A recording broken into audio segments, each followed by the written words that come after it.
ભરૂચમાં નવા વર્ષના પ્રથમ દિવસે યોગ શિબિર યોજાઈ મોટી સંખ્યામાં યોગવીરોએ સૂર્ય નમસ્કાર કર્યા હતા।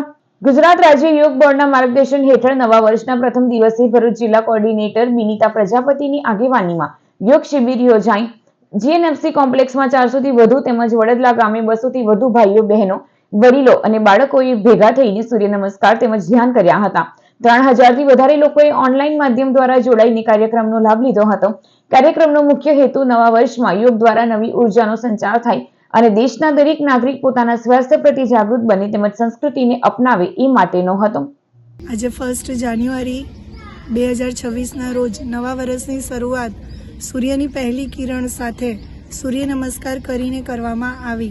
આ કાર્યક્રમનું આયોજન ગુજરાત સ્ટેટ યોગ બોર્ડના ચેરમેન શ્રી યોગ સેવક શિષપાલજી દ્વારા કરવામાં આવ્યું હતું અને આ કાર્યક્રમની અંદર માત્ર ગુજરાતના નહીં પરંતુ વર્લ્ડના ઓલમોસ્ટ 1 લાખથી વધારે લોકોએ જોડાઈને સૂર્ય નમસ્કાર કરી એક નવી ઉર્જા ક્રિએટ કરીને શરીરને સ્વસ્થ બનાવવા માટેની પ્રેરણા લીધી અને સંકલ્પ કર્યા।